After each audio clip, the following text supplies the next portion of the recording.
الحمدللہ رب العالمین والصلاة والسلام علی سید الانبیاء والمرسلین اللہم صلی علی سیدنا و مولانا محمد وعلی آلہ واصحابہ وبارک وسلم وصلی علیہ۔ دنیا کی تمام دیکھنے والوں کو، تمام چاہنے والوں کو، تمام پیار کرنے والوں کو اور جہاں جہاں تک اس وقت میری آواز کو سنا اور مجھے دیکھا جا رہا ہے، جنید اقبال کی جانب سے انتہائی محبت کے ساتھ السلام علیکم۔ ایک بار پھر ناظرین، آپ کو پرنور صبح نور کے ساتھ میں دل کی عطا گہرائیوں سے خوش آمدید کہتا ہوں، اور آئیے بلا توقف چلیں حضرت ابو انیس محمد برکت علی علیہ رحمہ کی تالیف اسماء النبی کریم صلی اللہ علیہ وآلہ وسلم سے رسول اللہ صلی اللہ علیہ وآلہ وسلم کا ایک اسم مبارک پڑھنے اور سننے کی سعادت حاصل کرتے ہیں۔ سیدنا رحمت للعالمین صلی اللہ علیہ وآلہ وسلم، ہمارے سردار، تمام جہانوں کے لیے رحمت، درود و سلام بھیجے اللہ آپ صلی اللہ علیہ وآلہ وسلم پر، آپ صلی اللہ علیہ وآلہ وسلم کے آل پاک پر اور صحابہ کرام رضوان اللہ تعالیٰ علیہم اجمعین پر۔ حضور نبی کریم صلی اللہ علیہ وآلہ وسلم فرمایا کہ میں اللہ تعالیٰ کی ایک ایسی رحمت ہوں جس کو اس نے مخلوق کو تحفے کے طور پر دیا ہے۔ میں مخلوق کے لیے اللہ تعالیٰ کا خاص تحفہ ہوں اور اس میں کوئی بھی شک نہیں ہے۔ ناظرین، ہمارے ساتھ آپ ضرور جڑے رہیں، جو مائیں بہنیں بیٹیاں گھر میں بیٹھی ہیں اس وقت وہ تو لازمی، بلکہ میں تو یہ کہوں گا کہ پوری فیملی جڑی رہے، کیونکہ آج خاندانی جھگڑے اور تعلیمات اسلام پہ ہم بات کریں گے، اور یہ آپ کا موضوع ہے، یہ میرا نہیں، یہ آپ کا، ہم سب کا موضوع ہے، بلکہ یوں کہیے۔ بات یہ ناظرین کہ انسان جب اس دنیا میں آتا ہے نا تو ظاہر تنہ تنہا آتا ہے، اور جب اس دنیا سے رخصت ہوتا ہے تو تنہ تنہا ہوتا ہے، لیکن دنیا میں جو زندگی وہ گزارتا ہے ناظرین، وہ تنہا نہیں گزارتا، یہ ذہن میں رکھ لیجئے گا۔ ہاں، وہ قدم قدم قدم پر اپنے خاندان، اپنے قبیلے، اپنی قوم، یعنی معاشرے میں ان تمام تر لوازمات کا وہ محتاج ہوا کرتا ہے، اس کے بغیر وہ چل نہیں سکتا۔ انسان اگر آئسولیشن میں رہے تو پھر اس کی کوئی وقت نہیں ہوا کرتی۔ سوشل لائف میں انسان کی سب سے پہلی وابستگی آپ جانتے ہیں کہ ماں باپ سے ہوا کرتی ہے، دادا دادی سے ہوا کرتی ہے، نانا نانی سے ہوا کرتی ہے، پھپھی سے ہوا کرتی ہے، خالہ سے ہوا کرتی ہے، چچا سے ہوا کرتی ہے، ماموں سے ہوا کرتی ہے، بہن بھائیوں سے ہوا کرتی ہے، اور اس کے بعد ظاہر ہے فیملی جو ہے وہ ایکسٹینڈ کرتی چلی جاتی ہے۔ ایک کنبہ، ایک قبیلہ جنم لیتا ہے، جس کی وجہ سے انسان جو ہے وہ اپنے اندر ایک یوں کہیے کہ ایک فخر بھی محسوس کرتا ہے کہ میرا خاندان یہ ہے، وہ اپنے سلسلے کو بھی جو ہے بیان کیا کرتا ہے، اور جو خاندان ہے بنیادی طور پہ ناظرین، اس کی نیٹنگ اس کے لیے توقیر کا اور عزت کا حوالہ بن جایا کرتی ہے۔ خاندان بنیادی طور پر معاشرے میں اس کو وقار کا ایک یوں کہہ لیجئے کہ سبب بن جایا کرتا ہے۔ خاندان بنیادی طور پہ اگر مضبوط ہو تو یہ ذہن میں رکھیں کہ ایک مضبوط خاندان گھریلو، سماجی اور جتنے بھی معاشرتی مسائل ہوا کرتے ہیں اس کو بہت آسانی سے وہ ٹیکل کر لیا کرتے ہیں۔ بدقسمتی یہ ہے صاحب، بہت عرصے سے یہ بات آپ بھی دیکھ رہے ہوں گے اور ظاہر ہے سبھی کے مشاہدے میں آتی ہے کہ جس طرح سے ہمارے ایک فیملی کی نیٹنگ ہوا کرتی تھی نا، جس طرح سے ہمارے خاندانی نظام ہوا کرتا تھا، آج وہ خاندانی نظام کسی حد تک اگر میں کہوں کہ برسٹ ہو چکا ہے یا اس کی فیبریکیشن جو ہے تباہ برباد ہو گئی ہے تو یہ غلط نہ ہوگا ناظرین۔ اس کی ظاہر ہے بہت سی وجوہات ہو سکتی ہیں۔ کمال یہ تھا صاحب کہ ایک زمانے کے اندر ہم سنتے تھے کہ وہ ایک خاندان ہے، وہ آپس میں اس طرح سے جڑ کے رہا کرتے ہیں کہ کوئی بھی کسی سے جدا ہونے کو تیار نہیں ہوتا۔ اور آج صورتحال یہ ہو گئی ہے صاحب کہ گئے زمانے میں ہم یہ بھی سنا کرتے تھے بلکہ کہ دیواریں الگ ہو جایا کرتی ہیں لیکن دل الگ نہیں ہوا کرتے۔ آج صورتحال یہ ہے کہ ہم نے دیواروں کو بھی الگ کر لیا ہے اور اپنے دلوں کو بھی مکمل طور پہ الگ کر لیا ہے۔ جو مثالی خاندان ہوتا ہے ناظرین، وہ کیا ہوتا ہے، یہ سوال ہمارے ذہن میں پیدا ہوتا ہے۔ میں آپ کے سامنے چند نکات رکھ دیتا ہوں، آپ ذرا توجہ سے اس کو سن لیجئے کہ مثالی خاندان کیا ہوتا ہے۔ پہلی بات یہ کہ جہاں ہر رشتوں میں اخلاص اور اپنائیت پائی جاتی ہے اور ایک دوسرے کو عزت دی جاتی ہے، وہ مثالی خاندان ہوتا ہے۔ دوسری بات یہ جہاں بڑوں کو اپنے فیصلوں میں باقاعدہ بڑا بنایا جاتا ہے۔ تیسری بات یہ جہاں بڑوں کا ادب اور چھوٹوں پر باقاعدہ شفقت کی جاتی ہے، اسے آپ کہہ سکتے ہیں کہ یہ مثالی خاندان ہے۔ جہاں دادا دادی، نانا نانی کا لمس، ان کی ڈانٹ اور ان کا پیار نظر آتا ہے، وہ مثالی خاندان ہوا کرتا ہے۔ جہاں ماموں یا چچا کی انگلی پکڑ کر چلنا سیکھنا، کندھوں پر اٹھا کر باقاعدہ ان کو بچوں کو سیر کروانے کے لیے لے کے جانا، کھانے پینے کی ان کو چیزیں دلوانا، ان کا لاڈ کرنا، ان کا مان کرنا، خالہ پھپھو وغیرہ، اٹھنے بیٹھنے، بات چیت کرنے، سونے جاگنے کے آداب جس انداز سے سکھائے جاتے ہیں اس انداز سے سکھائے جانا، بچے کی شخصیت کی تعمیر کرنا، یہ اگر کسی خاندان میں آپ کو نظر آئے تو سمجھ لیجئے گا کہ وہ مثالی خاندان ہے، جہاں بچوں کو بڑوں کی صورت مختلف رشتے سنبھالتے اور ان کی شخصیت کو بناتے ہیں، اور بچے اپنے بڑوں کو یعنی جو بڑھاپے میں جب وہ پہنچتے ہیں تو ان کو رحمت سمجھ کے ان کی خدمت کا ذمہ اٹھاتے ہیں، وہ مثالی خاندان ہوا کرتا ہے، جہاں دکھ بھی سانجے ہوا کرتے ہیں اور سکھ بھی سانجے ہوا کرتے ہیں، جہاں خاندان کے افراد ایک دوسرے کے بچوں کی تعلیم و تربیت اور دیکھ بھال میں اپنا کردار ادا کرتے ہیں، وہ مثالی خاندان ہوتا ہے،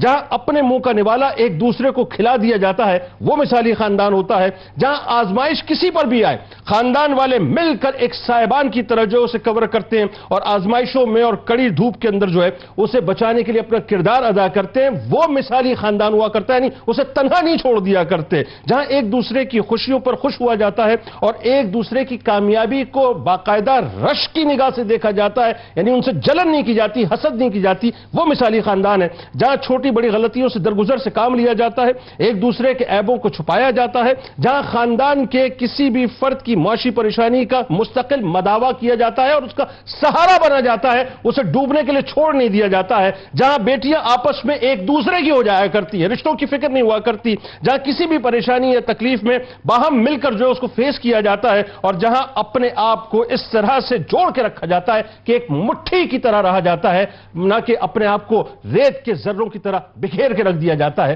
وہ مثالی خاندان ہوا کرتا ہے۔ کوشش کریں کہ ان یادوں کو تازہ بھی کریں اور ان روایتوں کو ایک بار پھر اپنے خاندان میں قائم بھی کریں۔ آغاز کرتے ہیں۔ ہمارے ساتھ اس وقت 3 شخصیات یقیناً کسی تعارف کے محتاج نہیں۔ پہلی شخصیت ممتاز عالم دین ہے جناب مفتی محمد اسحاق مدنی صاحب تشریف فرما ہے۔ دوسری شخصیت ممتاز عالم دین جناب علامہ محمد طاہر مدنی صاحب تشریف فرما ہے، اور تیسری شخصیت ممتاز عالم دین جناب مفتی سید اویس علی صاحب تشریف فرما ہے۔ تینوں احباب کو السلام علیکم، خوش آمدید۔ اور انٹرسٹنگ موضوع صاحب آج کا، اور میں چاہوں گا ناظرین آپ نے ضرور ہمارے ساتھ جڑے رہنا ہے، کیونکہ آج کل بڑا مسئلہ ہو گیا صاحب، ایک دوسرے سے بنتی نہیں علامہ صاحب، اور اس حد تک نہیں بنتی کہ ہم جو ہے وہ اب اپنا شکل بھی نہیں دیکھتے، بلکہ یہاں تک پہنچ جاتے ہیں کہ کئی خاندانوں میں دیکھا گیا صاحب کہ جنازے حرام نہیں کیے، واقعتاً حرام کر دیے، یعنی گئے نہیں جنازوں کے اندر۔ تو سب سے پہلے تو خاندان کی جو اہمیت ہے اسلامی نقطہ نظر سے، وہاں سے آغاز ہوتا ہے۔ بسم اللہ الرحمن الرحیم۔ بہت شکریہ جنید بھائی۔ ظاہر ہے کہ یہ موضوع اس وقت ہر گھر کی ضرورت بھی ہے، اور اس وقت جس معاشرے کے اندر ہم رہ رہے ہیں اس معاشرے کے اندر جو تبدیلیاں اس وقت رونما ہو رہی ہیں، ہمارے یہاں تو کہا جاتا ہے کہ ہمارے ملک جو ہے وہ موسمیاتی تبدیلیوں کی وجہ سے جو ہے وہ بڑی مشکلات کا شکار ہے، معاشی تنگیوں کی وجہ سے مشکلات کا شکار ہے، لیکن میں سمجھتا ہوں کہ ان معاملات کے ساتھ ساتھ خاندانی نظام کے تباہ ہونے کی وجہ سے بھی ہمارا معاشرہ اس وقت بے راہ ربی کا شکار ہوتا چلا جا رہا ہے۔ ہمارے معاشرے کے اندر یا خاص طور پر اگر ہم اسلامی تعلیمات کے اعتبار سے کہیں تو خاندان جو ہے وہ ایک فرد کا نام یا 2 افراد کا نام نہیں ہے، بلکہ خاندان سب کو جوڑے رکھنے کا نام ہے، اور ان رشتوں کو اپنے ساتھ لے کر چلنے کا نام ہے کہ جن رشتوں کی اہمیت اللہ تبارک و تعالیٰ نے بیان فرمائی اور اس کے رسول صلی اللہ تعالیٰ علیہ وآلہ وسلم نے بیان فرمائی، اور جن رشتوں کی ضرورت ہمیں قدم قدم پر محسوس ہونی چاہیے اور قدم قدم پر ان کی ضرورت ہمیں ہوتی ہے، جن کے بغیر ہم زندگی اپنی نہیں گزار سکتے۔ دیکھیے اللہ تبارک و تعالیٰ نے سورۃ النساء کی پہلی آیت مبارکہ، اور میں تمام لوگوں سے گزارش کروں گا کہ رمضان آنے والا ہے، قرآن پاک سے اپنے تعلق کو مضبوط کریں، اور خاص طور پر مرد و خواتین سورۃ النساء کو ضرور پڑھیں۔ اس سورہ نساء کے اندر اللہ تبارک و تعالیٰ نے جو احکامات بیان فرمائے نا، خاص طور پر جو ابتدائی 2 رکوع ہیں ان کو، اور اس کے بعد 5ویں پارے کا جو 3 4 رکوع ہے ان کو جب پڑھیں گے تو وہاں پر اللہ تبارک و تعالیٰ نے جو خاندانی نظام، میاں بیوی کے حقوق کے اعتبار سے، پڑوسیوں کے اعتبار سے، والدین کے اعتبار سے، ان تمام چیزوں کو جو بیان فرمایا نا، اگر سورۃ النساء کا مطالعہ ہی رمضان میں ٹارگٹ اپنا بنا لیں تو انشاءاللہ خاندان کا ایک نظام، اس کی اہمیت اور زندگی کو کس انداز سے گزارنا ہے، بہت ساری چیزیں انشاءاللہ قرآن کی روشنی میں واضح ہو جائیں گی۔ تو میرا مشورہ ہوگا کہ ضرور اس پر توجہ کریں کہ سورۃ النساء جو ہے وہ رمضان میں خاص طور پر تلاوت بھی کریں، اس کا ترجمہ اور تفسیر پڑھنے کی سعادت بھی حاصل کریں۔ اس کی جو پہلی آیت مبارکہ ہے، اور یہ پہلی آیت مبارکہ جنید بھائی جس کا بھی نکاح ہوا ہے نا اس نے اس آیت کو ضرور سنا ہے، کیونکہ خطبہ نکاح میں خاندان کا ایک آغاز ہو رہا ہے، ایک لڑکا لڑکی اپنے خاندان سے گویا کہ نکل کر نئے خاندان میں جڑ رہے ہیں اور اپنے خاندان کو آگے انہوں نے بڑھانا ہے۔ اب پہلی آیت مبارکہ خطبہ نکاح میں یہی پڑھی جاتی ہے، یا ایھا الناس اتقوا ربکم الذی خلقکم من نفس واحدہ وخلق منها زوجها وبث منهما رجالا كثيرا ونساء واتقوا الله الذي تسالون به والارحام ان الله كان عليكم رقيبا. یہ پہلی آیت مبارکہ خطبہ نکاح میں پڑھی جاتی ہے. اس کے بعد دیگر آیات ہیں اور پھر احادیث مبارکہ پڑھ کر خطبے کو مکمل کیا جاتا ہے.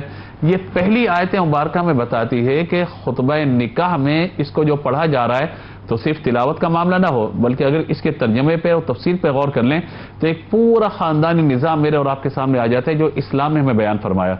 اور یہاں پہ خاص مسلمان کی بات نہیں کی گئی.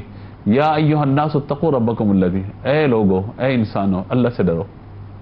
خلقکم من نفس واحدہ، جس سے تم ایک نفس، ایک جان سے پیدا کیا، حضرت آدم علیہ السلام سے. اور وبث منہما رجالا کثیرا ونساء، اس کے بعد اللہ تعالیٰ نے کثیر مرد اور کثیر عورتوں کو پیدا فرما دیا. اور اس کے بعد کیا؟ واتقوا اللہ الذی تسالون به والارحام، اللہ سے ڈرو کہ جس کے نام پر تم ایک دوسرے سے سوال کرتے ہو. اللہ اکبر. یا مفسرین نے نقطہ لکھا ہے کہ رشتے مانگنا، یعنی کہیں پر آپ نکاح کا پیغام دیتے ہیں تو آپ اگر وہاں پر جاتے ہیں نکاح کا پیغام دیتے ہیں تو یہ بھی اللہ کی طرف سے تمہارے دل میں ڈالا جاتا ہے. اور اللہ سے ڈرو، اچھے انداز سے سوال کرو، خاص طور پہ کیونکہ رشتے کی بات ہے، رشتہ مانگنا، رشتہ طلب کرنے کا معاملہ ہے. تو فرمایا کہ واتقوا اللہ الذی تسالون به والارحام ان اللہ کان علیکم رقیبا، اللہ تبارک و تعالی تم پر رقیب ہے، یہ کہ نگہبان ہے، تمہارے معاملات کو دیکھ رہا ہے. تو یہ پہلی آیت مبارکہ میں بتاتی ہے کہ مرد و عورتوں کا پیدا ہو جانا یہ صرف پیدائش مقصود نہیں اللہ تبارک و تعالی کہ بندوں کو پیدا کر دیا تو کر دیا، نہ وہ تو اغراض سے جو ہے وہ بے نیاز ہے. لیکن ہمیں اس بات کو سمجھنا ہے کہ اللہ تبارک و تعالی نے فرمایا کہ پھر کثیر مرد اور کثیر عورتوں کو بنا دیا گیا، پیدا کر دیا گیا. اور پھر جب تم ایک دوسرے سے سوال کرتے ہو تو اس وقت بھی اللہ سے ڈرتے رہو. مطلب یہ کہ سوال کس سے کیا جائے گا، بات کس سے کی جائے گی؟ کوئی خاندان کا فرد ہوگا تبھی تو بات کی جائے گی نا. اس کے ساتھ ساتھ جو رشتہ اللہ تبارک و تعالی نے قرآن پاک میں خاندان کا بیان کیا. ہمارے یہ ہوتا ہے کہ بھئی یہ میرا، یعنی رشتے تو ویسے تین طرح کے ہیں. ایک نسبی ہے، یعنی ہم جن کی اولاد میں سے ہیں، یا ہماری جو اولاد ہوگی وہ نسب کا رشتہ ہو گیا. دوسرا رشتہ ہو جاتا ہے رضاعت کا رشتہ کہ جو دودھ کا رشتہ قائم ہو جاتا ہے، اس کے شرعی فقہی احکام آتے ہیں. اور پھر تیسرا رشتہ سسرالی رشتہ جس کو مصاہرت کا رشتہ کہا گیا. قرآن پاک میں اللہ تبارک و تعالی نے سورہ فرقان میں فرمایا هو الذی خلق من الماء بشرا فجعله نسبا وصہرا وکان ربک قدیرا. وہی ہے جس نے آدمی کو ایک پانی کی بوند سے پیدا فرمایا، پھر اس کے نسلی یعنی نسبی رشتے بھی بنا دیے، وہ صہرن سسرالی رشتے بھی بنا دیے. سبحان اللہ. تو یہ سسرالی رشتہ یہ بھی اسلام کا ایک جو ہے بڑا پیارا رشتہ ہے، کیونکہ اس رشتے کی وجہ سے کچھ لوگوں سے نکاح حلال ہو جاتا ہے، کچھ لوگوں سے نکاح حرام ہو جاتا ہے. کچھ سے دائمی نکاح حرام ہو جاتا ہے، کچھ سے عارضی نکاح حرام ہو جاتا ہے. اسی طرح ایک اور آیت مبارکہ میں برکت کے لیے پیش کر سکوں، یعنی خاص طور پر میاں بیوی کے اعتبار سے اور خاندان کے اعتبار سے یہ آیت مبارکہ اللہ تعالیٰ نے سورہ روم میں ارشاد فرمایا وَمِنْ آیَاتِهِ أَنْ خَلَقَ لَكُم مِّنْ أَنفُسِكُمْ أَزْوَاجًا لِتَسْكُنُوا إِلَيْهَا وَجَعَلَ بَيْنَكُم مَّوَدَّةً وَرَحْمَةً.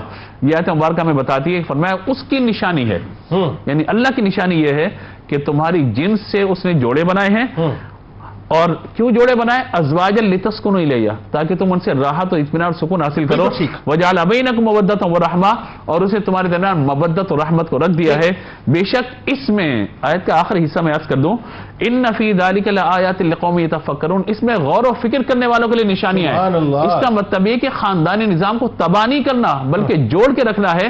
اسلامی تعلیمات بھی یہ ہیں، اور ہم اس اعتبار سے خاندان کو جوڑ کر رکھیں گے تو رحمتیں بھی حاصل ہوں گی اور برکتیں بھی حاصل ہوں گی. یہ ہو گیا ایک مقدمہ جو اور خوبصورت انداز سے آپ نے بہت رچاؤ کے ساتھ آپ نے ابتدائیہ فرمایا. یعنی اب یہ لوگوں کو سمجھ آنا چاہیے کہ اسلام بنیادی طور پہ خاندانی نظام کو کولیپس کرنے کی بات نہیں کرتا بلکہ خاندانی نظام کو قائم کرنے اور اس کو مضبوط کرنے کی بات کرتا ہے. اور مطلب اس کائنات کی اعلیٰ و عرفہ دلیل جو ہے وہ سرکار مدینہ صلی اللہ علیہ وآلہ وسلم کی ذات اقدس ہے کہ آپ جب اپنا انٹروڈکشن دیتے ہیں خلق کو تو آپ کیا فرماتے ہیں؟ وہ پوری ظاہر ایک طویل حدیث پاک ہے، اس کا کرکس کیا ہے؟ یعنی پہلے جملے یہ کہ اللہ تعالیٰ نے خلق کو پیدا کیا، ان میں جنات بھی ہیں، ان میں انسان بھی ہیں، پھر ان کو ظاہر ہے مطلب دو قبیلوں میں تقسیم کیا، عرب و عجم میں، اور مجھے عرب میں سب سے بہتر. پھر کرتے کرتے فائنلی آپ نے بتلایا کہ میں بنو ہاشم سے ہوں اور میں ہر طرح سے جو ہے افضل ہوں. تو مینز سرکار مدینہ صلی اللہ علیہ وآلہ وسلم نے بھی اپنی فیملی کا، اپنے خاندان کا ایک انٹروڈکشن لوگوں کو دیا ہے، وہ آپ کا ایک تعارف ہوا کرتا ہے. آئیے اب ذرا جب یہ بات سمجھ آ گئی تو اب یہ بات سمجھ میں آ جانی چاہیے کہ اس کی جو اہمیت ہے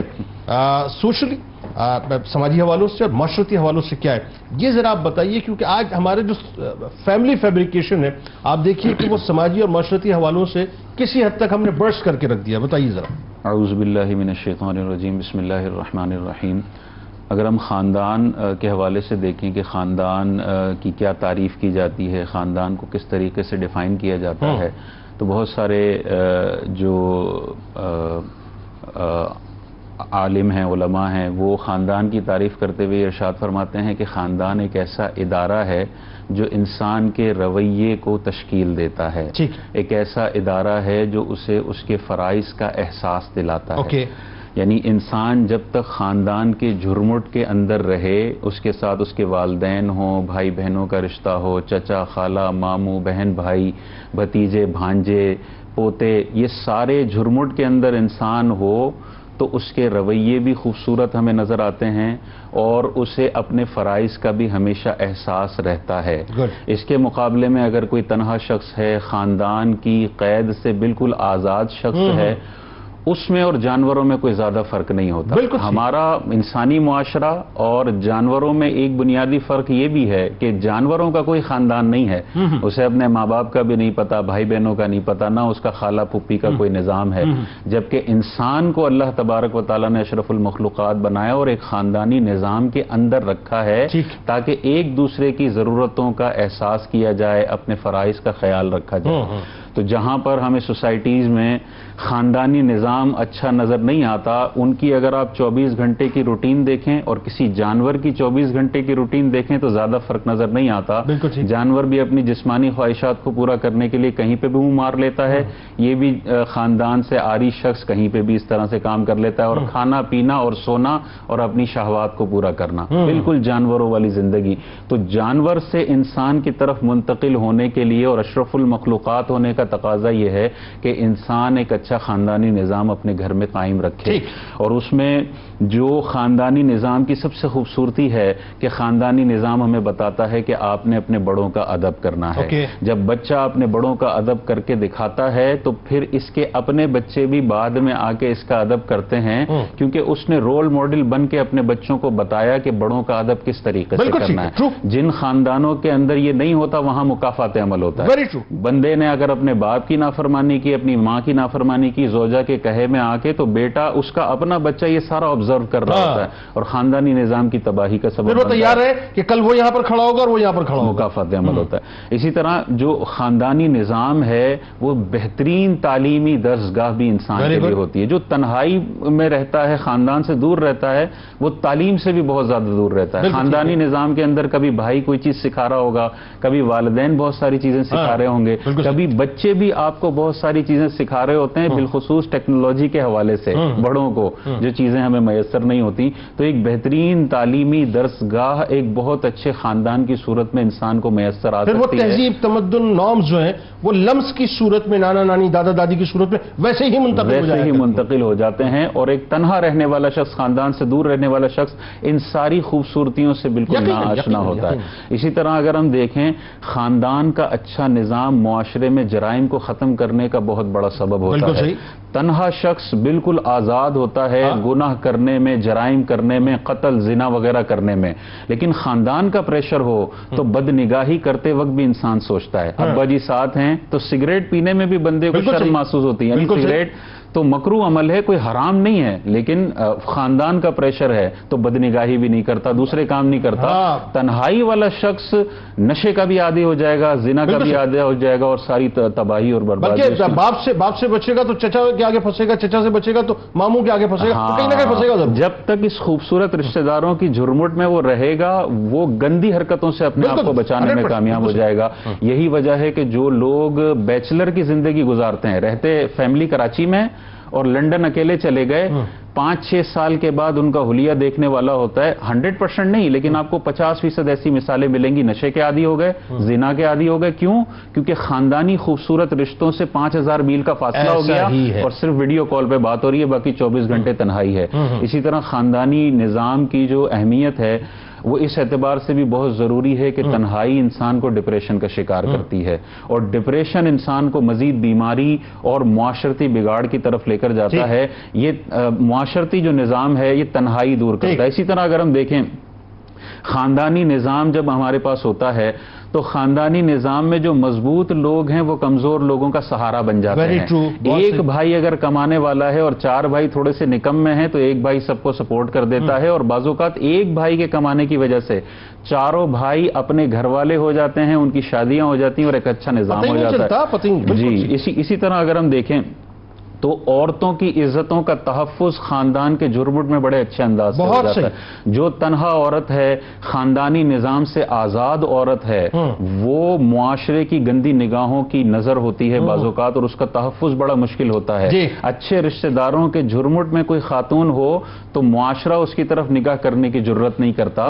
تو یہ عورتوں کے لیے بھی ایک خاندانی نظام، اپنے والدین کے قریب، اپنے بھائی بہنوں کے قریب ان کا ادب کرنا، یہ ان کی عزتوں کی بھی حفاظت کا ذمہ قیامت۔ بہت زبردست گفتگو آپ نے کی، یقین مانی کمال کر دیا آپ نے، جو سماجی حوالوں سے اور معاشرتی حوالوں سے جو آپ نے بتلایا ہے، یہ ایگزیکٹلی یہی ساری سچویشن۔ اب اس میں ظاہر ہے مطلب اب 2-4 نکات اور آگے بڑھا سکتے ہیں، لیکن جو مورلیس جو گفتگو ہے وہ یہی ہے کہ اس کے بینیفٹس جو ہیں وہ اتنے ہیں، بالکل اس میں کوئی دوسری رائے نہیں۔ اچھا اب آئیے ذرا ایک مثالی خاندان جس کا میں ذکر ابتدا میں کر رہا تھا، آج چونکہ بڑی ایک سمجھ لیں کہ گفتگو میں تنوع بہت ہو گیا ہے ماشاءاللہ، مطلب بڑی ایک سمجھ لیں ویرائٹی ہو گئی ہے، تو وہ جو مثالی خاندان کی میں ابتدا میں گفتگو کر رہا تھا، اس میں ایک خاص بات جو میں محسوس کرتا ہوں کہ ہر انڈیویجول اپنا ایک کردار ادا کرتا ہے، اور اگر وہ اسے آپ ممبر کہہ لیجئے اس خاندان کا، واٹس ایور جو بھی نام دے دیں، اس کا اپنا ایک رول ہوتا ہے، وہ پلے کرتا ہے، چاہے وہ بڑا ہو چاہے وہ چھوٹا ہو، اور پھر نظر آتا ہے کہ وہ خاندان جو ہے وہ اپنی جگہ بڑا مستحکم ہوتا ہوا، یعنی ہر شخص اپنی جگہ ایک پلر کی حیثیت رکھتا ہے۔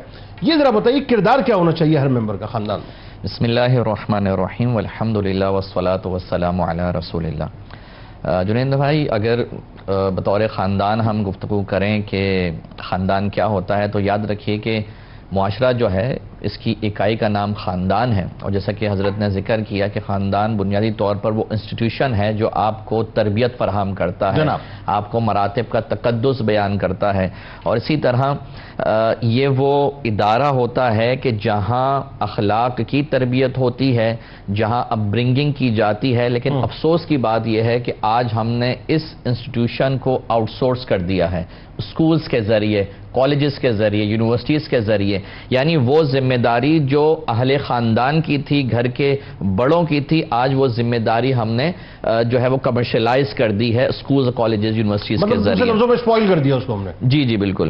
تو لہٰذا اب ضرورت اس بات کی ہے کہ ہم ان ایلیمنٹس کو ڈسکس کریں، ان پوائنٹس کو، نکات کو ذکر کریں کہ جس کی بدولت ایک مثالی خاندان معرض وجود میں آئے گا۔ چنانچہ اس کے ذریعے اگر ہم دیکھتے ہیں اس کے ضمن میں، تو ہمیں یہ بات سمجھ میں آتی ہے کہ سب سے بنیادی جو اس کا ایلیمنٹ ہے وہ یہ ہے کہ ہر فرد اپنی ڈیوٹیز اور رسپانسبلٹیز کو جانے، اپنے ڈومین کو جانے، جہاں جہاں اس کی حدود ہے اس کو وہ جاننے والا ہو، تاکہ اس کے مطابق وہ عمل کر سکے۔ فار ایگزامپل ہمارا یہ چینل 92 نیوز ہے، یہاں پہ مختلف لوگوں کی جابس ہیں، ڈیوٹیز ہیں، رسپانسبلٹیز ہیں، جو جس انداز میں اگر وہ کریں گے، اچھے انداز میں کریں گے تو یہ چینل فلورش کرے گا، یہ کمپنی جو ہے ترقی کرے گی۔ اسی طرح خاندان میں بھی اگر ہر کوئی اپنی فرائض اور ذمہ داریوں کو ادا کرے، نہ صرف فرائض اور ذمہ داریوں کو بلکہ ایک سٹیپ مزید لے کے احسان کرتے والا معاملہ بھی کرے، جیسے کہ فار ایگزامپل اگر ہم 92 نیوز کی ہم بات کریں، ہمارے پاس کیمرہ مین ہیں، دیگر افراد ہیں، کوئی نیا انٹرن نہیں آتا ہے، اس کو اتنی اس کی ٹریننگ نہیں ہوتی، اس کو اتنا معلوم نہیں ہوتا، اس کے اندر عیب ہیں، نقائص ہیں، تو اب جو پہلے سے وہاں شخص موجود ہے، جو تربیت یافتہ ہے، وہ ایک سٹیپ آگے لیتے ہوئے، ایک احسان کرتے ہوئے اس کو بھی درجہ کمال تک لے کے جائے۔ اسی طرح خاندان کے اندر بھی یہی ہونا چاہیے کہ اپنے وہ افراد کے جو غیر تربیت یافتہ ہیں ان کے اوپر احسان کرتے ہوئے ان کی ترقی کا سامان کریں۔ انٹرنی سے میرے ذہن میں خیال آ گیا کہ خاندان میں اگر بہو آ جائے، انٹرنی ہے نا بالکل، ہاں، تو اس کی تربیت آپ صحیح طور سے کریں، نہ کہ اسے جو ہے پریشان کر کے بھگا دیں۔ بالکل ٹھیک ہے۔ اسی طرح ایک مثالی خاندان اسی وقت معرض وجود میں آئے گا جب گھر کے سربراہ تک ایکسس آسان ہو، وہ رسپانسبلٹیز جو سر انجام دے رہا ہے وہ آسان ہو۔ اور یہ کیوں ہو؟ اس کی وجہ یہ ہے کہ گھر کا سربراہ اللہ تبارک و تعالی نے مرد کو بنایا ہے، اور اس کو جو قرآن نے پکارا ہے یا نام دیا ہے وہ قوام کا نام دیا ہے۔ قوام کیا ہے؟ قوام بادشاہ سلامت نہیں ہے کہ جس کے سامنے تمام رعایا جی حضور کہہ کے کھڑا ہو جائے، بلکہ قوام کا معنی کیا ہے؟ نگہبان ہے، محافظ ہے، وہ ایڈمنسٹریٹر ہے۔ جیسے آج کسی کمپنی کے اندر اگر ایڈمنسٹریٹر ہو اور وہ پولائٹ ہو، ڈیوٹیز اپنی سر انجام دے رہا ہو، لیکن اس تک ایکسس آسان ہوگا تو جتنے بھی معاملات اس کے زیر سایہ ہو رہے ہوں گے وہ اچھے انداز میں ہو جائیں گے. اسی طرح اگر تو وہاں تک اگر ایکسس ہوگا اور جو اپنے مسائل ہیں وہاں والد کو یا جو سربراہ ہے اس کو پہنچا سکتے ہوں گے تو وہ خاندان ایک اچھے انداز میں ہمارے وجود میں آئے گا. ایسا نہیں ہونا چاہیے ایسا کہ ہمارے ہاں ایک صورت ڈیولپ ہو گئی تھی کہ بھائی والد آئے تو بھائی ڈر کے بیٹھ جاؤ اور کمروں میں چلے جاؤ, بلکہ فخریہ طور پر اس کو بیان کیا تھا کہ ابا جی آ گئے, ابا جی کے سامنے کسی کی دال نہیں گلتی, اس کے سامنے کوئی بول نہیں سکتا, گویا کہ ابا جی نہیں ہوگا ڈریکولا ہو گئے. تو بالکل ڈر کے سہم کے بچے بیٹھ جاتے تھے, تو یہ انداز مناسب نہیں. اسی طرح لیکن باپ کا ایک روب ضرور ہوگا. روب تو ضرور ہوگا, ایک دبدبا ہوگا, روب ضرور ہوگا, لیکن وہ روب اس لیول پہ نہ چلے جائے. فرق ہے, بالکل ٹھیک. روب ہونا چاہیے, خوف ہونا چاہیے, بالکل چاہیے. اسی طرح مثالی خاندان جب بنے گا جب آپس میں ایک دوسرے کو ہیلپ آؤٹ کریں گے.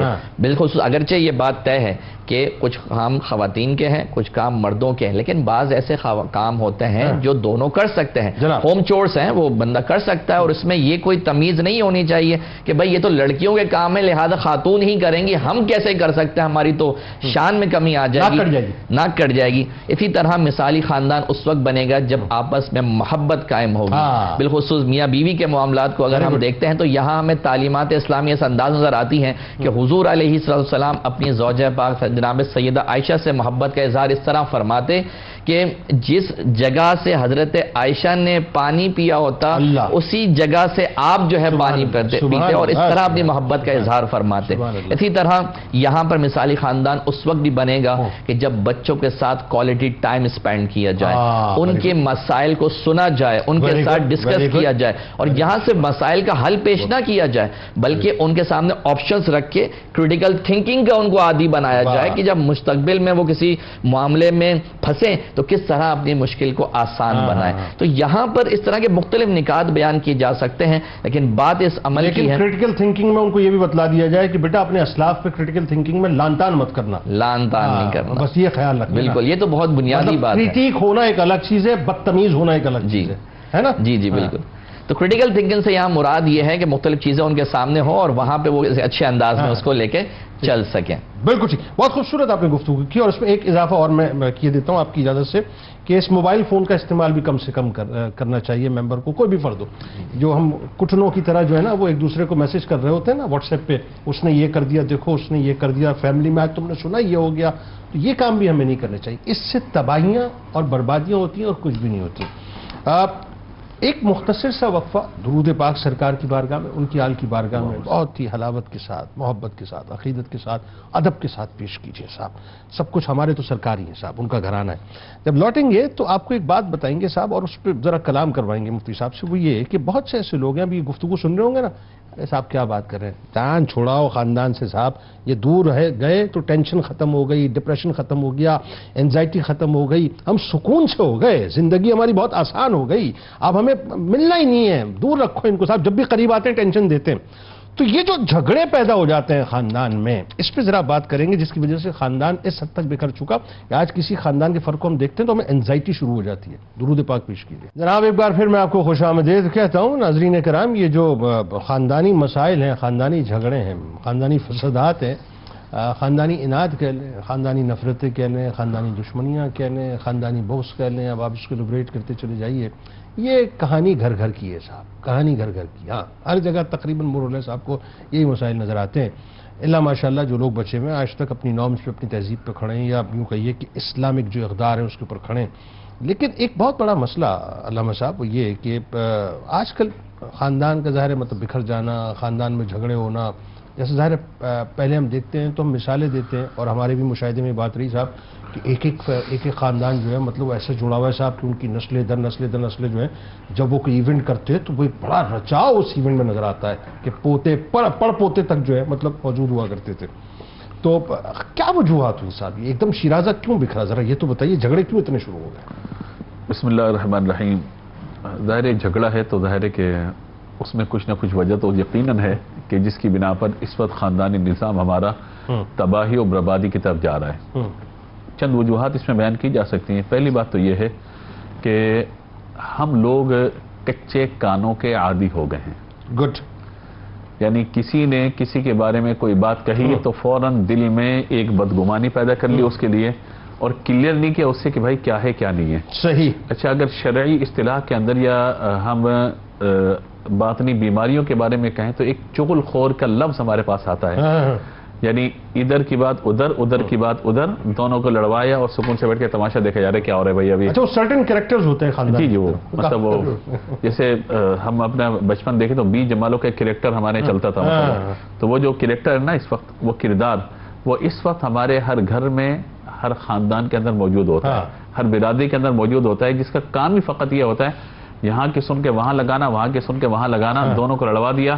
اب کلیئر نہیں کر رہا کوئی بھی بیٹھ کے آپس میں. اب سال بعد 2 سال بعد جب بھی آپس میں رابطہ ہوا یا کسی تقریب میں جمع ہوئے، پھر بیٹھے تو کہا کہ آپ نے یہ کہا، میں تو کہا ہی نہیں آپ سے، آپ نے فلاں شخص کو، میری تو فلاں سے ملاقات ہی نہیں ہوئی، او مجھے چاہیے تھا میں آپ سے کنفرم کر لیتا. تو یہ جو دوریاں آ جاتی ہیں نا، اس کی ایک بہت بڑی وجہ کچے کانوں کا ہونا، یہ ہر کسی کی بات کو سن کر اس کو دل میں رکھ لینا اور بغض پال لینا، یہ ایک وجہ سمجھ میں آتی ہے کہ خاندانی نظام کی تباہی و بربادی کی. اچھا اس کو بہترین ہے اب تو موبائل فون ہے، موبائل فون اٹھائیے، فون کیجئے اور ڈائریکٹلی بات کیجئے، ڈائریکٹلی بات کیجئے، تاکہ وہ جو بیچ کا مطلب وہ جو کردار ہے اس کو وہیں مینیج کر دیں، ختم کر دیں. جب تک آپ کے تعلقات آپس میں کلیئر رہیں گے، کوئی تیسرا بیچ میں نہیں ہے نا، اس وقت تک آپ مضبوط ہیں. Very good. ٹھیک ہے. ایک گزارش رہی ہے. دوسری گزارش اس اعتبار سے میں کرنا چاہتا ہوں کہ بعض اوقات ہمارے یہاں یہ بھی ہوتا ہے کہ ایک خاندان کا کوئی بڑا ہے اور اس کو اللہ نے کوئی عزت و منصب دیا ہے، اور اب کوئی ایسا معاملہ آ گیا جب کوئی فیصلہ کرنا ہے تو وہ اس فیصلہ کرنے کے اندر جانبداری کا مظاہرہ نہ کرے. اگر کہیں جانبداری کا مظاہرہ کرے گا تو پھر دل میں یہ بات آتی ہے کہ ہمارا بڑا تھا، ہم نے اس کو بڑا بنا دیا تھا، لیکن اس نے تو یوں کرنے کے بجائے یوں کر لیا اور ہمارے ساتھ اس نے جو ہے مطلب یہ معاملہ کر دیا. تو یہ چیز بھی خاندان کو توڑنے اور نفرتوں کا باعث بنتی ہے. اس کی ایک مثال میں پیش کروں، خاندانی جھگڑوں کی بنیادی وجوہات میں سے میں اس کی مثال آپ کو پیش کروں. جیسے ایک گھر کے اندر 3 بھائی موجود ہیں، تینوں شادی شدہ ہیں، بیویاں بچے سب موجود ہیں. اب والد صاحب موجود ہیں یا بڑا بھائی موجود ہے گھر کے اندر، اور کسی معاملے میں فیصلہ کرنے کا موقع آ گیا، کوئی معاملہ ہو گیا، تو اس نے اپنی فیملی کو سیو کیا اور باقیوں پہ مطلب بات کرنا شروع کر دی. تو اب کیا ہے کہ یعنی آپ کو ہونا یہ چاہیے تھا کہ جو جس کی غلطی ہے اس کو بتائی جائے اور اس کی اچھے انداز میں اصلاح کی جاتی، نہ یہ کہ آپ وہاں پر بڑے ہونے کا فائدہ اٹھاتے ہوئے یا حکم ہونے کا یا آپ کو بڑا بنا دیا گا اس کا فائدہ اٹھاتے ہوئے آپ نے نیچے والوں پہ زیادتی کا ایسا معاملہ کر دیا کہ جو نفرت کا باعث بن جاتا ہے. اچھا ایک چیز ذرا بتائیے، والد ہے پہلی فیملی، میاں بیوی ہیں، ان کی اولادیں ہوئیں، اولادیں جتنی ہیں 2 ہیں 4 ہیں 8 ہیں 10 ہیں واٹس ایور، بہت محبت کے ساتھ براٹ اپ ان کا ہوا، ان کی اب شادیاں ہوئیں. اب یہاں سے ٹربلنس شروع ہونا مطلب ابتدا اس کی ہو گئی ہے. اب وہ کوئی ایک نئی انسرشن دوسری تیسری ہوئی، یہاں سے ٹربلنس شروع ہوتی ہے. پھر بڑھتے بڑھتے بڑھتے ان کی جو اولادیں ہوتی ہیں وہاں پر ایک ڈیزاسٹر ہو جاتا ہے. اور اس کے بعد یہ کہ وہ جو ایک دوسرے پر مر مٹنے کو تیار تھے وہ ایک دوسرے کی شکل دیکھنے کو تیار نہیں ہوتے. تو لیکن کہاں پہ ہوئی پھر؟ میں آپ کو عرض کرتا ہوں اس پہ. ابھی چند دن قبل ایک کاروباری فیملی میرے پاس آئی ہوئی تھی، یعنی 2 افراد پارٹنر میرے پاس آئے ہوئے تھے. ظاہر ہے کہ جو مشاہدات ہیں ان کی روشنی میں اس وقت ہم بات کر لیتے ہیں. تو ان کا آپس میں بڑا اچھا، یعنی والد اور چچا کا بڑا اچھا کاروبار اور کام سب چیز چلتا چلا جا رہا ہے، سارے معاملات ہیں. اب ظاہر ہے کہ بڑھاپے کی عمر کو پہنچے ہیں تو اب بچوں نے کام سنبھالا، جیسے ہی سنبھالا ڈسٹرب ہونا شروع ہو گئے. تو وہ ہم کیا کریں؟ تو میں نے کہا بہتر یہ کہ دونوں کا کاروبار الگ کر دیں، الگ کر دیں. وجہ اس کی یہ ہے کہ ہمارے یہاں تحمل اور برداشت اور ایک دوسرے کو سپورٹ کرنے کا جو کلچر ہے وہ ختم ہوتا چلا جا رہا ہے، جس کی وجہ سے ابھی مجھ سے قبل گفتگو کی گئی تھی کہ ایک بڑا بھائی اگر خاندان کے اندر اللہ نے اس کو مالی طور پہ نوازا ہے تو وہ احساس کرتا تھا اپنے چھوٹے بھائیوں کا. بالکل ٹھیک ہے. ہمیں یاد ہے ایک کلچر تھا ہمارے یہاں کہ رمضان جب قریب آتا یا عید بقرعید آتی تھی تو اپنی بیٹی کے گھر پہ یا بہن کے گھر پہ راشن یا عیدی کے نام پہ کوئی نہ کوئی بھجوایا جاتا تھا. آج بھی جن خاندانوں کے اندر یہ طریقہ موجود ہے اور وہ بیٹی اپنا حق نہ سمجھے اس کو بلکہ باپ کی طرف سے تحفہ سمجھتی ہے یا بھائی کی طرف سے ایک مہربانی کا رویہ سمجھتی ہے، تو آپ یہ دیکھیں ان گھروں میں آج بھی محبتیں موجود ہیں. ادھر رزق میں فراوانی بھی ہے. اور یہ بھی ہوتا تھا کہ بھئی عید کا دن ہے، رات کو پہلے دن دوسرے دن تمام بیٹیاں، تمام بیٹے، بہویں، داماد سب جمع ہوں گے گھر کے اندر، ایک گیٹ ٹوگیدر کھانا ہوگا، سب ایک جگہ جمع ہو جائیں گے کم از کم سال میں ایک مرتبہ سے. تو اس سے ہے کہ نفرتوں کے اندر یعنی آپ کے کہنے سے مراد میں سمجھا کہ دیواریں ضرور الگ کر لو، دلوں کو الگ نہ کرو. دیکھیں ضرورت پڑ جاتی ہے اس کی کہ دیواریں جدا کر لو، دلوں کو جدا نہ کرو، فیملی بڑھ جائے. بالکل آپ نے جو جملہ کہا بالکل ایسے ہی ہے کہ گھر کا الگ ہونا یہ ایک الگ چیز ہے اور دلوں کا الگ ہو جانا الگ چیز ہے، فرق ہے دونوں چیزوں کے اندر. اسی طریقے سے یہ بھی میں عرض کروں آپ کو کہ اس دور کے اندر جو خاندانی نظام کی بربادی اور تباہی کی ایک بڑی وجہ مجھے سمجھ میں آتی ہے وہ یہ ہے کہ پہلے یہ ہوتا تھا ہمیں کسی کی بیماری کی اطلاع ملی ہسپتال پہنچ جاتے تھے، بالکل صحیح ہے، خیریت پوچھنے کے لیے کوئی اس کو مدد کی ضرورت ہوتی تھی اپنی استطاعت کے مطابق اس کے ساتھ تعاون یا مدد کا معاملہ کر دیا جاتا تھا. اب ہم نے عیادت کرنا بھی چھوڑ دی, تعزیت کرنا بھی چھوڑ دی. صحیح ہے, ہم نے صرف اور صرف سوشل میڈیا پہ ایک پوسٹ دیکھنی ہے تو بھئی عیادت, وہیں پر عیادت کر لی, یا واٹس ایپ میں کوئی میسج آ گیا اس کو کہہ دیا اللہ تبارک و تعالیٰ مغفرت فرمائے. نہ ہم جنازوں میں جا رہے ہیں, نہ ہم کسی کی عیادت کے لیے جا رہے ہیں, نہ ہم کسی کے لیے انتقال کے بعد دعا کرنے کے لیے جا رہے ہیں, نہ کسی بیمار کی مزاج پرسی کے لیے جا رہے ہیں. جب یہ ساری چیزیں ہیں تو آپ یہ دیکھیے کہ نشہ ہمارے عام ہو گیا تنہائی کی وجہ سے, خودکشیاں ہمارے عام ہو گئی. ہمارے بزرگ یہ بات کہا کرتے تھے, قیامت کے دن ہو سکتا ہے کہ تم سے یہ نہ پوچھے جائے کہ تمہارا مسلک کیا تھا, تمہارا مسلک کیا تھا, یعنی مسلمان تو تم تھے, تمہارا مسلک کیا تھا, لیکن تم سے ضرور یہ پوچھا جائے گا تمہارے پڑوسی نے اگر بھوک کی وجہ سے خودکشی کر لی تو اللہ کی بارگاہ میں جواب دہ تمہیں ہونا پڑے گا. تو یہ جو چیزیں ہمیں سمجھ میں آتی ہیں کہ بگاڑ کی وجوہات, جائیداد کے جھگڑے کا میں نے آپ کو ذکر کیا, اسی طریقے سے ایک چیز اور ہے کہ خاندان کے اندر تباہی کا معاملہ بنتا ہے, ہم نے رشتہ کہیں بھیجا, منع کر دیا انہوں نے, چلو بھائی تعلق ختم ہو گیا. ہمیں منع کیسے کیا انہوں نے, میری بیٹی کے بارے میں منع کر دیا, میرے بیٹے کے بارے میں منع کر دیا, تو لہٰذا یہ چیز بھی ایک بڑی تباہی کا سبب جو ہے وہ بنتی ہے. آخری بات میں عرض کرنا چاہتا ہوں وہ یہ ہے کہ انسان کو کبھی بھی دو چہروں والا نہیں ہونا چاہیے, ایک چہرہ ہونا چاہیے. ایک چہرے سے مراد کیا مطلب, ایک چہرے کے دوسرا چہرہ لگ گیا, مطلب یہ کہ منہ پر کچھ ہے اور دل کے اندر کچھ ہے, تو یہ منافقت والا جو انداز ہے نا, یہ بھی بعض اوقات خاندان کے تباہی کا سبب بنتا ہے. صرف ایک بچوں کی تربیت کے لیے میں ایک بات آخری صرف ایک لمحہ آپ کا میں چاہوں گا, وہ یہ ہے کہ بعض اوقات ہم اپنے بچوں کو جری کر دیتے ہیں اور انہیں سپورٹ کرتے ہیں کہ ٹھیک ہے چچا سے بدتمیزی کر لے, خالہ سے بدتمیزی کر لے, ماموں کے سامنے کھڑا ہو جا, تیرا باپ پیچھے موجود ہے نا, جا کے کر لے. نتیجہ کیا نکلتا ہے, آج بچہ ان کے ساتھ کر رہا ہے, کل آپ کے سامنے کھڑا ہو جاتا ہے, کل آپ کے سامنے کھڑا ہو جاتا ہے. تو یہ چیز بھی خاندانی نظام کو تباہ کرنے کا ایک بہت بڑا ذریعہ ہے. آپ یہ دیکھیے پرانے وہی گئے وقتوں کی بات, اصل میں مسئلہ یہ ہے کہ ہم چونکہ گئے وقتوں کے لوگ ہیں تو گئے وقتوں کی باتیں بڑی یاد آ رہی ہوتی ہیں.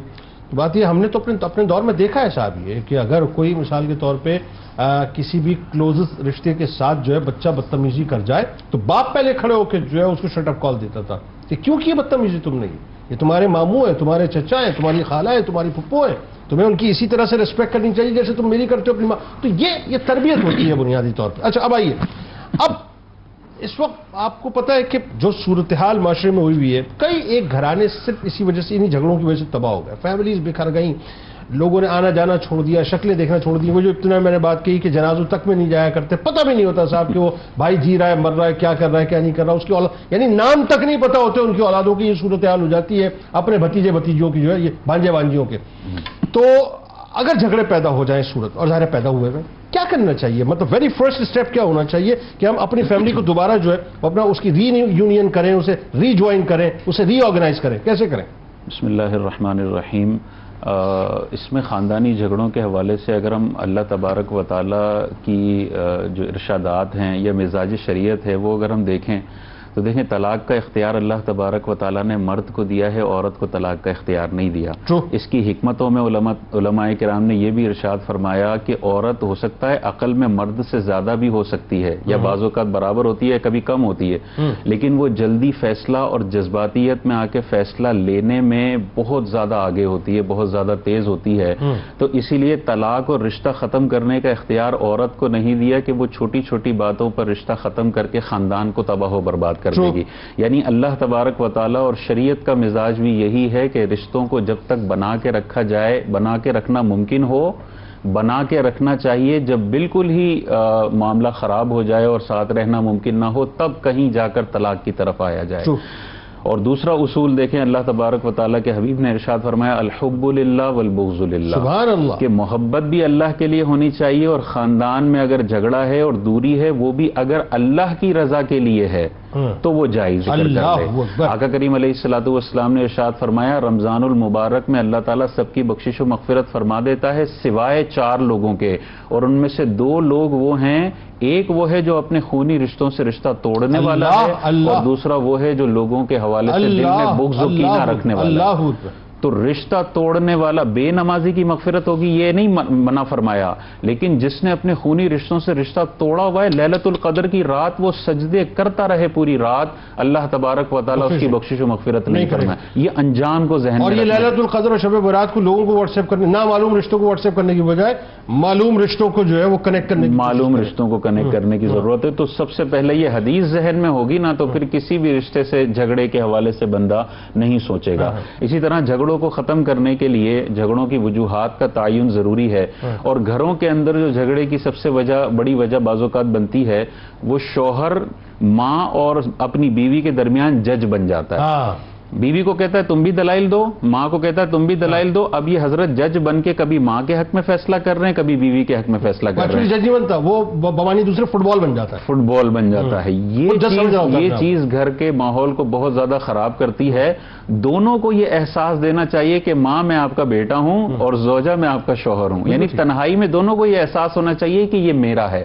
ماں کو سب سے زیادہ تکلیف یہ ہوتی ہے کہ جب شوہر کا اس کے بیٹے کا رویہ شادی سے پہلے کچھ اور ہو اور شادی کے بعد کچھ اور ہو جائے، یہ گھر میں ناچاکیوں کا سبب بنتا ہے۔ اچھا میں آپ کو بتاؤں میرا بڑا اسٹریٹ نظریہ ہے، میں غلط ہوں، آپ اس سے کانٹرڈکٹ کر سکتے ہیں۔ لوگ کہتے ہیں صاحب اس عورت نے یہ کر دیا، وہ آئی اس نے یہ کر دیا، وہ پہلے سے موجود یہ کر دیا۔ بابا بات یہ ٹائٹل کس کو ملا ہے؟ نگران کا کس کو ملا ہے؟ آپ کو ملا ہے نا؟ تو نگران کا کام ہوتا ہے ان چیزوں کو پھر ڈیل کرنا، آپ کا کام ہے ڈیل کرنا، حکمت کے ساتھ ڈیل کرنا اور رویوں میں فرق نہ آئے شادی کے بعد، یہ بہت بڑی وجہ ہے اپنے اس کو ختم کرنے کی۔ اسی طرح جھگڑوں کو ختم کرنے کا سب سے بہترین طریقہ یہ ہے کہ گھر میں غیبت اور چگلیوں کا دروازہ بند کر دیا جائے۔ Very good. شوہر کو بڑا مزہ آ رہا ہوتا ہے جب بیگم کسی کی غیبت کر رہی ہوتی ہے نا، تو وہ چسکے لے کے غیبت کر رہی ہوتی ہے اور یہ کان لگا کے سن رہا ہوتا ہے کہ 4 جملے تم نے بولے ہیں، مزید 4 مجھے اور سناؤ تاکہ میں مزید لذت محسوس کروں۔ یہ جب غیبتوں کا دروازہ گھروں میں کھولا جاتا ہے اور چغلیوں کا دروازہ گھر میں کھولا جاتا ہے، ہر بندے کو دوسرے بندے سے نفرت ہو جاتی ہے۔ بالکل ٹھیک ہے۔ بھائی کو اپنی بہنوں سے نفرت ہو جاتی ہے کیونکہ نندوں کی غیبتیں ہو رہی ہیں۔ ماں ہر وقت بیوی کی غیبت کر رہی ہے تو بیوی سے نفرت ہو جاتی ہے۔ نفرتوں کا بازار گرم ہو جاتا ہے جب زبان کا بے دریغ استعمال ہوتا ہے۔ مرد کو کنٹرول کرنا چاہیے، بیوی کو کہنا چاہیے کہ غیبت نہیں ہوگی، اس گھر کے اندر چغلی نہیں ہوگی، اس حوالے سے غور کرنا چاہیے۔ اسی طرح ہمیں دیکھنا چاہیے وراثت کی وجہ سے جو جھگڑا ہو جاتا ہے، وراثت نہ دینے کی وجہ سے بھائی بہن ایک دوسرے کی شکل دیکھنے کے لیے تیار نہیں ہے، اور یہ کتنا خطرناک ہے کہ ابا جی کا انتقال ہوا، بیٹے نے وراثت پہ قبضہ کر لیا، بہن فاقے میں زندگی گزار رہی ہے اور یہ بھائی اس کو وراثت دینے کے لیے تیار نہیں ہے۔ یہاں تک ہو رہا ہوتا ہے کہ بڈھا جا کیوں نہیں رہا، جلدی چلا جائے، جلدی سانسیں بند ہو جائیں تو میں سارا قبضہ کر لوں۔ یہ صورتحال ہوتی ہے، اور یہ صورتحال بھی ہوتی ہے کہ جنازہ رکھا ہوا ہوتا ہے، بھائی جلدی دفناؤ بڈھے کو تاکہ بیٹھ کے جو اپنا حساب کتاب۔ تو یہ بڈھے کو جلدی دفناؤ، یہ اس لیے ہے کہ بچپن میں ابا جی نے بیٹے کو صرف ایک چیز سکھائی ہے کہ بیٹا مال بنانا، نہ باپ کا ادب، نہ ماں کا ادب، نہ اسلامی احکام کی کوئی قدر، بس پہلی تربیت یہ ہے کہ مال بنا کے تم نے اپنے کبڑ بھرنے، تو پھر وہ بھی یہ تمنا کرے گا کہ ابا جی جلدی جائیں تو مال میرے اکاؤنٹ میں ٹرانسفر ہو جائے۔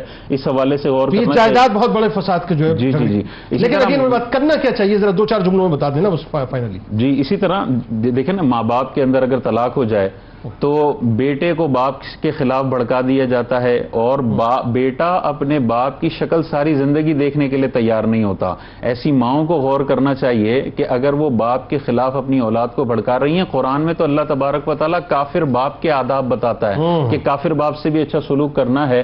تو مطلب یہ عذابات کی طرف توجہ ہو اور غیبتوں کا دروازہ گھروں کے اندر بند ہو جائے اور آپس میں ایک دوسرے کی تعریف کرنے والا ماحول ہو اور حسد کو ختم کر دیا جائے۔ سب سے بڑی وجہ یہ بھی ہوتی ہے کہ دوسروں سے حسد ہوتا ہے، اللہ تبارک و تعالیٰ کی تقسیم پر انسان خوش نہیں ہوتا اور یہ چیز پھر آگے جھگڑوں کا سبب بنتا ہے۔ دیکھیں اگین وہی بات ہے، لوگوں کو اسپیس دیجئے، معاف کیجئے اور اللہ کی رضا کو حاصل کیجئے۔ زندگی 4 دن کی حساب، اور یہ بھی نہیں پتہ 4 دن میں پورے ہم نے کرنے کہ نہیں کرنے، کس کی سانس کس وقت ختم ہو جائے۔